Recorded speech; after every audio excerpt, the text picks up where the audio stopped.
Welcome to Market Buzz. I'm Greg Schnell, the Canadian technician and host of the Market Buzz.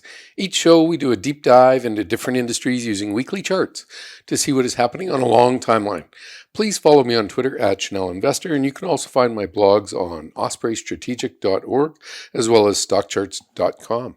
So today I want to cover off some scanning for strength ideas. The market's been trying to rally, but it's really been up a week, down a week, up a week, down a week. And I'm recording this Tuesday afternoon, and we've been pulling back for 3 days now. So the real question is, what can we do to try and keep on top of the market? And one way is to go through thousands of charts. The other way is to, have some ideas that are percolating. And usually what you see when the market finally breaks out is a lot of the strength will pop to the top. And so that's what I want to talk about a little bit today, is how to look for that. So the market rally is currently testing right around the 50-day moving average. The Fed meeting is on Wednesday, expected to raise rates 0.75%. And then so from that, we've got a market condition here where the Fed meeting could cause the market to go either way. Not that we don't realize that the Fed is going up, but just how does the market respond to that Fed move? And then we want to review some of the scan ideas for watch lists. And, in a half-hour segment, we don't get to look through many, but if you're interested, this will give you some ideas to kind of percolate how to look for better trades. So if you have any more questions, you can always go over to our website at ospreystrategic.org and try our membership service. It's only like $17 a week for the annual, or you could try 1 month at $7 for a month, see what's there and see if there's any interest for you. We always deliver a weekly newsletter, weekly video. We're just about to get into the monthly recorded conference call. That's going to be it's always right around the end of the month. We're going to host it on Thursday. So anybody who signs up before Thursday will be able to listen in. And there's two of us working there. So I do kind of the macro strategic, and Dwight does a good job of keeping up all of the current trade ideas. So now I want to go over and just talk about where the markets are. So let's just update this page. So what we have on the left here is the Qs and the SPY. So this is the NASDAQ 100 ETF, and this is the S&P 500 ETF. And one of the things that I think is important now, this is not the regular PPO setting. This is 4127. It's just a slower, smoother profile on the PPO. But what you see here is the market's trying to hold this 100-period moving average. And the issue with that 100-period moving average, it's like the 20-day moving average on the daily chart. So what we want to talk about here is the market is starting to give us some rollover signals from a higher level, which is okay. What we just want to see is, can the market find any structure and hold here? Now, looking down on the daily view, the NASDAQ got right up against the prior highs from the beginning of June and has started to pull back. It doesn't look like much, but all of a sudden we're starting to get red candles showing up on these Alexander Elder candles. Looking over here on the S&P 500, what you see is the 20-period moving average is just below us, and the 50-period moving average, we're sitting right on it now.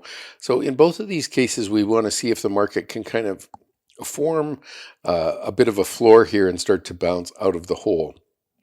The moving average, the PPO momentum indicator, just the regular 12, 26, and 9, is rolling over right around 0. So this is a cautionary place. When we rolled over in June, that was an important spot to be aware of. So just to give us an idea, the market's trying to make higher highs, but really we haven't done anything for 6 weeks. We basically traded in a tight range. Last week we shot up, and this week so far we're pulling down. One of the good news signatures is we have a PPO positive cross on a weekly chart for the NASDAQ, and the same on the S&P 500. Haven't quite got that positive cross, but it's almost there. So that's the good news. Looking at the point and figure charts, one of the things that we see on this chart is we're up against resistance, this downtrending red line, and it's amazing how many times these point and figure charts actually bounce off the support lines. But you can see that back here in early 2022, we broke the uptrend and that created a downtrend. So after this price goes below the blue line, that's when it goes back and it starts from the previous high and draws a trend line down. So here we broke out in, I want to say March. So here's the 3 for the month of March. Here's 4 for the month of June, or month of April. So we broke out in March, and at the end of March, we kind of made a big high. The market sold off from there and continued to go lower. And so now we're up against that downtrend line off the late March highs. Now over here on the S&P 500, we didn't really have that kind of downtrend break. So we recently broke the uptrend on the S&P 500. Now we're testing this downtrend line for the first time. And the question is, do we just roll back down and hit both of these? And that would kind of really confirm a much larger bear market. So this isn't the week to just kind of fall asleep and assume everything's going to work out well. Depending on the chart we're looking at, we have different reasons to be optimistic and pessimistic. So we're at one of those major inflection points. We've recently made higher highs on these on the point and figure charts. So we broke above here and made a higher high, so that's good. We have a rising angle of lows, so that's also a positive. So all of those things can be helpful. The real question we have to ask ourselves is, can the market break out here, or is this literally just a test of the neckline and now we roll all the way down into a much larger bear market? There's lots of reasons to be optimistic on this, or pessimistic, depending on which view you take. I think the biggest thing that I think we should be is flexible. If the market thinks that we've got enough structure behind us to actually take out these highs, that would be pretty bullish. But one thing we just need to be aware of is this kind of dominant picture of a head and shoulders. So we have our head and our right shoulder. Now we're back testing for the second time. If we were to fail here, that's a pretty ominous signal that we shouldn't ignore. So those are reasons to be cautious and not just blindly optimistic that we can go higher. So when we're working through these charts, one of the things that we want to always be looking for is a market moving higher. We want to get in close to the lows. And my Schnell Strength Index fired off right on this June low. We talked about it specifically being options expiration. And the recent low here was the July options expiration. So both of those have been meaningful points to get on board. Now the real question is, we're coming into the Fed meeting and what to do. So it's a very difficult period in here because we've got earnings, we've got the Fed meeting. On the last Fed meeting, we dropped into it. We had our Fed meeting and then we had the options expiration Friday and then rallied out of that hole. So now the real question is, do we just come down here, get the same sort of response, maybe one day down, and we take off to the upside? Or do we keep rolling down in a really big move down? Now I have one chart. On this chart, I keep track of my options expiration days and the Fed. So the June options expiration day was right on the low for both the S&P and the NASDAQ. And the July was the low bounce there, and out of there we've come. So that was for options expiration. Now when we go look at the Fed meeting, you can see that in here this was bullish, one day bullish, and then we really sold off hard. And then in June, this was literally one day bearish, and then we've been trying to rise. The one thing I would say, if I just had to analyze this, and I'm not going to keep this work, but if you notice the slope on this one, it's been probably one of the laziest rallies we've had. And so my concern is that it doesn't seem to have the upthrust to mark a meaningful low. Now, sometimes it takes a while to build a base, and I might just be expecting too much. But the idea is if the market can't roll higher here, we have to be very worried about it making another bigger, larger leg lower. So that's one of the things that I'm focused on being aware of, just trying to make sure that I don't get caught on the wrong side of the market. So I would just say the market's at one of those important decision points, and where we want to work from here is being aware of what is working in the market and what's not working. And then from that, we can also be ready or scanning, constantly looking for charts that are starting to take shape. So let me just go back, and I'm going to pop in the SMH and the XHB, which is the home builders.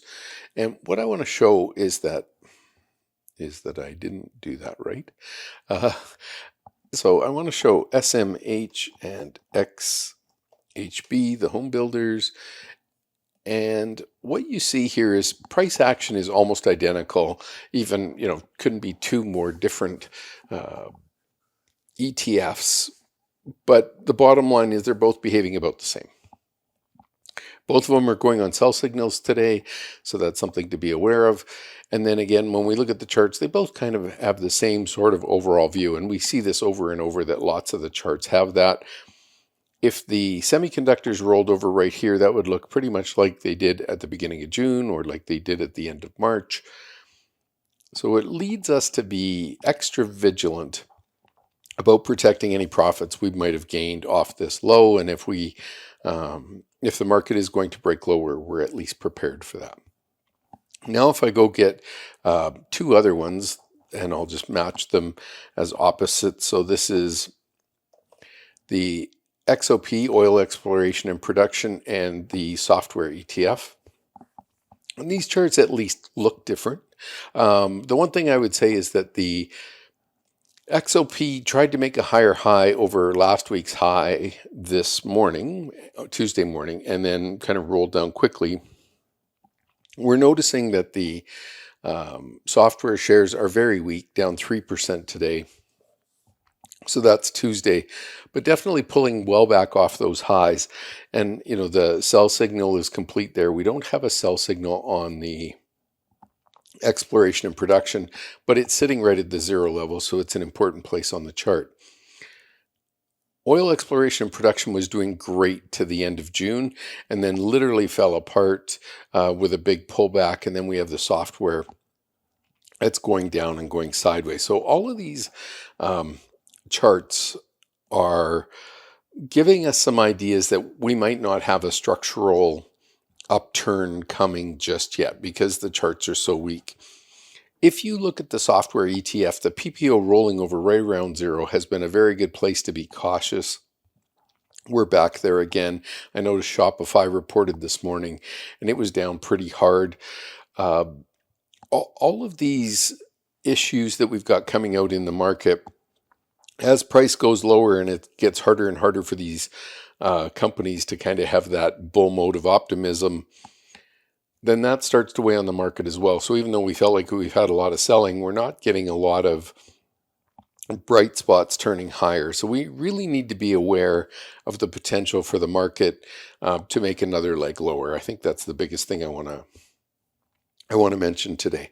Now, there's very simple scans that we can do to look for what is working in the market. And this is one. So we're just going to scan for a stock. We're going to look for a volume greater than 400,000 shares a day traded on average over the last 20 days. And we're just going to say, is the SCTR above 75? So that's one simple one. We could scan for an SCR that was below 60 and is now above 75 or something like that. But just taking this simple scan and running it is going to give us the top 25% of the stocks in the S&P 500 that are, it's a little bit bigger than the S&P 500, but are, really the leaders so far in the market. So we can just take these and put them into a temporary chart list called Stampede. Now, the idea that what we're looking for here, this is just today's rate of change, but we could also go back to 1 month. and just start to look for what has been working. And then we could scroll to the bottom of this list and we could say number in sorted order. And then the second thing we could do is we can either stay on a daily chart like this, and this is a pretty good look, or we could go to a weekly chart, which is typically what I like to cover. And what we see here, just standing back, looking at Fiserv, I'm going to change it from a 5-year to a 3-year chart. And I'm also going to apply that same style to all the charts in this chart list that we've selected. And again, these are our scan results. So what we see here is the scooter ranking moving above 75 for the first time in 2 years. And as it's doing that on this Fiserv chart, it's also breaking this big downtrend line this week. To me, that looks really good. And that makes me a lot more interested than I might otherwise be in the stock. And then there's some other bullish signs. The full stochastic moving above 50%, whereas the last 2 times it rolled over there. Scooter ranking moving above 75. The relative strength here breaking out to a new fresh 6-month high or year-to-date high. All of these things are the kinds of things we see when a stock is trying to turn.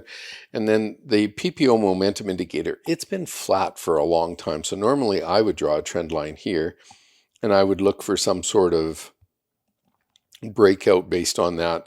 But this stock likes to sit down here for a while and make these long low bases. Not really a fan of that for me.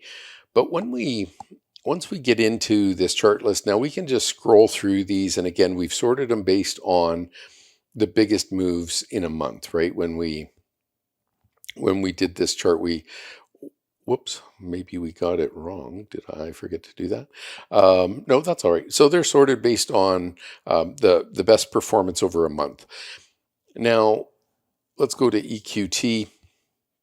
This chart, you can see, has been pushing higher, and it's still up nicely. Again, biggest percentage move out of all of the S&P 500 or all of the large caps. So this is pretty nice, and it's bouncing off a low pretty strongly. It was in a subtle uptrend, but all of a sudden it started to work higher again. It's in the exploration and production area. What we want to know now is, does it have the strength to hold up here, or will it roll back down? For now, we have to assume it's ready to go higher. So here's Qualcomm, and again, it's fired up meaningfully off of the beginning of the month, and I like a couple of things on this chart. So I like the fact that the PPO is breaking its downtrend, and the chart is starting to work its way higher. This downtrend here is broken, but you can see the 200-day moving average. So just if I just had a 200-day going through here, we're now right at resistance. So if this is going to start and roll down here, this is a pretty important place. This would also be a rollover below zero, and anything like that can be a cautionary sign. So while the chart looks good today, we need to make sure it really does continue higher from here as it tries to cross the 40-week or the 200-day moving average. And if not, you just got to let it go. So another oil company, Petrobras, pretty big. I think the bigger question here is, again, it's trying to get back above its 10-week. This looks bullish, and we just want to make sure it continues. It's been very rocky trying to trade the oil companies. They don't have any sort of real commitment. Cheniere Energy, their ticker symbol's LNG. And this one looks like it's ready to turn higher on its next leg. That looks like a pretty nice chart. But when we can also go through these on view all. If I take off the auto size, then I could draw trend lines and that kind of thing. So I'll just turn it off so as we scroll through. But I think the point I wanted to make was that a lot of energy stocks are in here. There's quite a few biotech stocks, and here's a healthcare provider. And you could see breaking above this prior high this week. So this stock's just starting to break out. Scooter ranking up around 98%. It's one of the strongest stocks out there. To me, that chart looks good and looks like it could probably move higher. ResMed Medical Equipment trying to move above its 40-week moving average. Scooter ranking returning back up to above 75. So that's getting into a bullish formation. And I like the fact that this downward trend line, let me just go grab it, is breaking. To me, that's just a very bullish sign that the downward momentum from about a year ago has now broken, and it looks like it wants to go to the upside. And if we draw the line on price, we're pretty much right at the price to see if it can break out. Now, again, if this just ends up stopping right here and rolls over, then that's one of the things that we want to be aware of. So this thing had PPO above zero for years, goes below zero for the first time. Now what we want to be careful of is that it doesn't just continue and stay below zero. So while it looks very bullish today, I'd say everything about the chart looks like it wants to go higher, but if it was about to stall here and roll down, this is a big deal. Looking in on, so let me go back to this scanning code. So here I don't have any of the sector or industry, so let's just turn those on briefly. And the idea, if we just quickly scanned like this by pressing the industry list, what we can see is how many of each group are in there. So whether it's whatever, let's go see how many are in energy. Well, there's lots. And how many are in financial? There's a few. Healthcare is quite a bit bigger. Industrials, not very long. A few in the materials, mostly in specialty chemicals, and some of that has been potash related because of the food issues between the Russia and the Ukraine crisis or battle, whatever you want to call it. So just real quickly, we can see that most of the support is still in energy. These staples charts are holding up. Technology very, very short, right? If we'd have ran this scan a year ago, it would have been mostly technology and oil names on the top. And utility names are doing quite well. And one of the things to remember about the utilities, you can have energy companies that might show up in utilities, right? So they're not going to be exploration and production, but they're going to be the types of companies that are delivering energy and actually making more money because of the high prices in energy. So utility might kind of blind us as to what's actually going on, but it could be the high price in energy that's forcing all of these companies to look so strong. So here's Southern. The chart just wanders higher. It's not like it's on fire higher, but it's still pretty good. And then if I look through the rest of the charts, I think the biggest thing for me at this point is I want these charts to actually be turning up, above zero. And if they can't make this turn, I really want to be cautious here. So the next thing I want to talk about, and we've only got a couple of minutes, but what I wanted to mention was when we get into individual stocks, one or two could pop up, but the other way to look at this is what ETFs are doing well, and we have a very simple approach that we can take here. So rather than this saying large cap, and it's a little bit tricky, but you have to know that you need to put in .us.ETF in here, and in order to get that, what we want to show here, I just shouldn't have pushed that. What we want to show here is that we're going to scan for an ETF, check our syntax, make sure it's correct, and then run the scan. By doing that, what we're going to get is a list of the ETFs that are above 75 on their scooter ranking, and that can help us a lot in determining where the strongest parts of the market are. And obviously, I think we all know natural gas has been roaring much higher. But the second component of this is if we were just trying to look outside, what else are we seeing? And utilities are hiding in here. Shocking that commodities are doing so well, because some of the commodities, literally like the material stocks, are off 60 and 70%. I mentioned gold stocks last week and how to kind of search for a low. I still think as gold gets beaten down, it's something I want to watch more than ignore. So moving through these ETFs can give us some ideas about different things to go. So here's ProShare short Bitcoin, and again, this is breaking lower, not higher. Low volatility ETF. Chart looks okay, but it doesn't look great. I would just say it's off about 10% from the highs. That's a lot better than the 23 or 24% that the S&P originally went off the high. So behaving better. That would be something to say. Anyway, it's one way to look at the market is just to go grab these ETFs and work through that scan, and hopefully that gives you some ideas. So again, for your scan code, it's SCTR.US.ETF, greater than 75. Super. So with that, I'd like to say thank you. If we can help you over at Osprey Strategic, feel free to head over there and take a look around. Thanks for taking the time to join me on Market Buzz. Market Buzz airs Wednesday at 10:30 a.m. Eastern Time. You can also see the recordings on StockCharts TV YouTube page. Thanks for taking the time. Bye-bye. Hey guys, Dave Keller here with StockCharts.com. Thanks so much for watching our video. If you enjoyed it, and we hope you did, hit the like button right below. Also, we have so much new content every day. Consider subscribing to the channel. Just hit the subscribe button in the video or right below. Thanks for watching. Stay safe. Have a fantastic day.